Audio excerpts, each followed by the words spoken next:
Hello बच्चों, welcome to knowledge nest. आज हम 10th क्लास की हिंदी का कर चले हम फिदा नामक पाठ का भावार्थ करेंगे। कर चले हम फिदा यह गीत कैफी आजमी द्वारा रचित है। सन 1962 में भारत और चीन का आक्रमण हुआ था। इस युद्ध में भारत के अनेक सैनिक सीमा पर लड़ते लड़ते शहीद हो गए थे। इसी पृष्ठभूमि पर फिल्म हकीकत बनाई गई थी। इस फिल्म में भारत चीन युद्ध की वास्तविकता को मार्मिकता से दर्शाया गया है। प्रस्तुत कविता में कवि ने उन सैनिकों के हृदय की आवाज को व्यक्त किया है जिन्होंने देश के लिए अपने प्राणों का बलिदान दे दिया। अब उन्हें अपने देशवासियों से ये अपेक्षा है कि उनके विदा होने के पश्चात देश की आन बान की रक्षा आने वाली पीढ़ी करे और देश की आन बान पर कोई आंच न आए। और उन्होंने देश की सुरक्षा का दायित्व नई पीढ़ी को सौंपा है। आवश्यकता पड़ने पर देश की आन के लिए स्वयं को बलिदान करने के लिए प्रेरित किया है। इस कविता में सैनिकों द्वारा अपने साथी सैनिकों अथवा देशवासियों से देश की रक्षा में कुर्बान होने का आग्रह किया है और अपनी कुर्बानी पर गर्व का भी आभास कराया है, ताकि यह गीत देशवासियों के लिए प्रेरणा सूत्र बन जाए।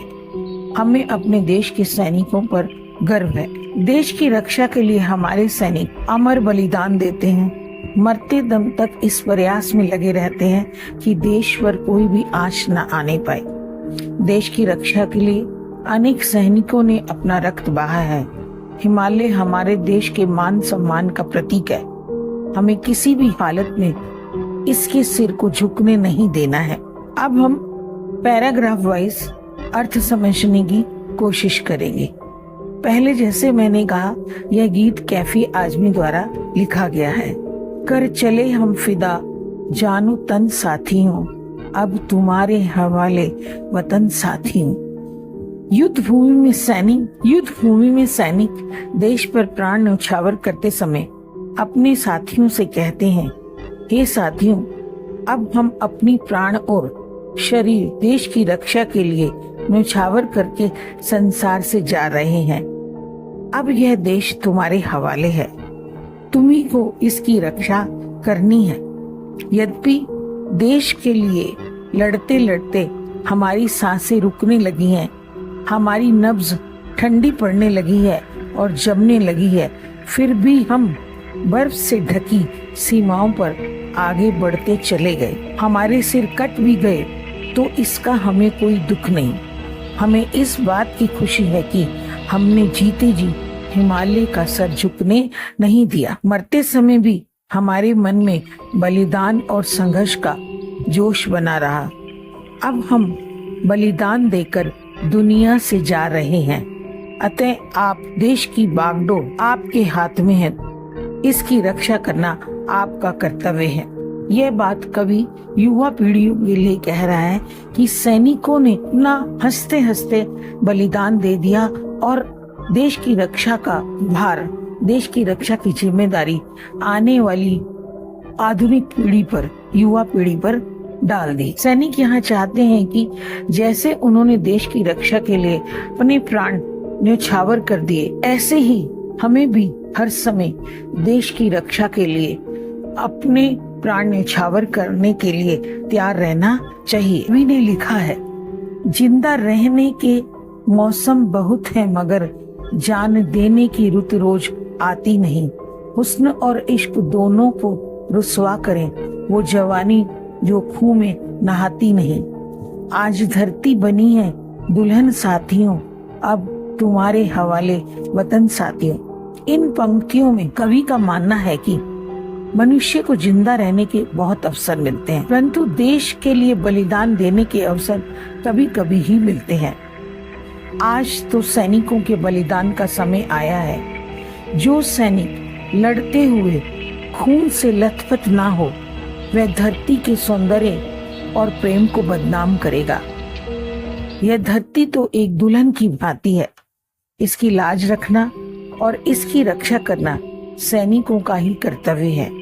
इसलिए सैनिकों का साथियों से कहना है कि यह देश अब तुम्हारे हवाले है, तुम्हें ही अब इसकी रक्षा करनी है। कवि कहता है, धरती माँ को दुल्हन का रूप इसलिए दिया कि युवक जैसे अपनी दुल्हन को स्वार्थिक प्रेम करते हैं और तन मन धन से उसके लिए समर्पित रहते हैं, उसी प्रकार हमें धरती भी प्रिय है और इसकी रक्षा करना हमारा कर्तव्य है। सैनिकों के लिए अपनी धरती माँ पर मर मिटने का अवसर आ गया है और इस अवसर से पीछे नहीं हटना चाहिए। राह कुर्बानियों की ना वीरान हो, तुम सजाते ही रहना नए काफिले। फतेह का जश्न इस जश्न के बाद है, जिंदगी मौत से मिल रही गले।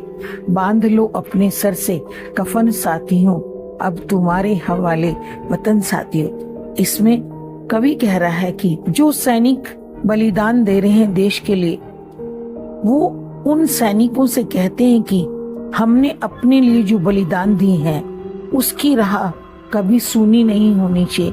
अर्थात देश के लिए, उसकी रक्षा के लिए सबको हमेशा तत्पर रहना चाहिए। उनका बलिदान जो है वो बेकार नहीं जाना चाहिए। यह सिलसिला चलते रहना चाहिए। जब भी देश पर दुश्मन आक्रमण करे या कोई भी मुसीबत आए तो देशवासियों को देश के लिए मर मिटने के लिए तैयार रहना चाहिए। कुर्बानियों का रास्ता सुनसान नहीं होना चाहिए। इस कुर्बानी के बाद जीत का उत्सव मनाने का मौका मिलने ही वाला है।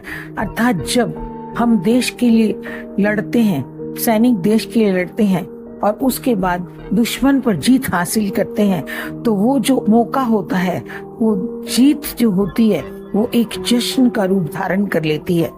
आज जिंदगी खुद आगे बढ़कर मौत को गले लगा रही है। ये साथियों, देश के लिए मर मिटने का अवसर आया है, तो मरने के लिए तैयार हो जाओ। हम तो बलिदान करके जा रहे हैं, अब यह देश तुम्हारे सहारे छोड़कर जा रहे हैं, तुम्हें ही इसकी रक्षा करनी है। कवि अपने साथियों को कफन बांधने के लिए कहता है, क्योंकि उसका मानना है कि भारत माँ की रक्षा के लिए बलिदान देने होंगे और ये बलिदान वीर व्यक्ति ही दे सकते हैं। देश की सुरक्षा के लिए संघर्ष करना आवश्यक है। उस संघर्ष में जान भी जा सकती है, इसलिए मौत की परवाह किए बिना लड़ाई लड़ने के लिए कवि प्रेरित कर रहा है। खींच दो अपने खून से जमी पर लकीर, इस तरफ आने पाए ना रावण कोई। तोड़ दो हाथ अगर हाथ उठने लगे, छू ना पाए सीता का दामन कोई। राम भी तुम, लक्ष्मण भी तुम साथियों, अब तुम्हारे हवाले वतन साथियों। कवि कहता है कि देश के लिए बलिदान करने वाला सैनिक अन्य जीवित साथियों को संबोधित करते हुए कहता है कि मेरे साथियों, तुम अपने खून से धरती पर एक लकीर खींच दो ताकि धरती सुरक्षित हो जाए। इस रेखा को पार करने का कोई भी शत्रु साहस ना कर सके। हमारे देश की सीमा के अंदर कोई भी रावण अर्थात कोई भी शत्रु घुस ना सके। यदि किसी शत्रु का हाथ भारत माता की ओर उठे तो उस हाथ को तोड़कर फेंक दो। सीता के पवित्र दामन को छूने का साहस भी कोई ना कर सके। हे सैनिकों, तुम ही राम हो, तुम ही लक्ष्मण हो, अर्थात इस देश की रक्षा का पूरा भार तुम पर है। अब देश की रक्षा का भार हम तुम्हें सौंप कर जा रहे हैं और इसकी रक्षा करना। कवि कहता है कि सैनिकों को राम लक्ष्मण बनकर रावण रूपी शत्रुओं का नाश करना है। कवि की दृष्टि में हर वीर सैनिक इस देश की धरती को सीता के समान पवित्र मानता है और इसकी सुरक्षा करना अपना कर्तव्य मानता है। जिस प्रकार कैफी आजमी ने इस कविता में सैनिकों के बलिदान की बात कही है और सैनिक ही देश की रक्षा के लिए अपने अपने प्राण न्यौछावर कर देते हैं, आज हमें अपने सैनिकों पर नाज है। देश की रक्षा के लिए प्राण न्यौछावर करने के लिए वे सदा तत्पर रहते हैं और सरहद पर तैनात रहते हैं। हम और आप आज उनकी वजह से चैन और सुकून की जिंदगी जीते हैं। हम रात को चैन से सोते हैं और हमारे जाबाज सैनिक सरहद पर जाकर मातृभूमि की रक्षा करते हैं। आप सब बच्चे जानते ही हैं कि आज हमारा देश आतंकवाद से जूझ रहा है। अभी हाल में ही पहलगाम में आतंकी हमला हुआ था, जिसमें बेकसूर लोगों को गोली मारकर हत्या कर दी थी। माननीय प्रधानमंत्री ने ऑपरेशन सिंदूर चलाया और हमारे सैनिकों ने जान पर खेलकर पाकिस्तान के नापाक इरादों पर पानी फेर दिया। चुन चुन कर आतंकियों को मारा। यह सब सैनिकों के बल पर ही संभव हुआ। सभी सैनिकों को, जांबाज सैनिकों को हमारा सलाम है। हम नतमस्तक होकर उनका धन्यवाद करते हैं। यह कविता आपको पसंद आई हो तो लाइक करना, शेयर करना और चैनल को सब्सक्राइब करना।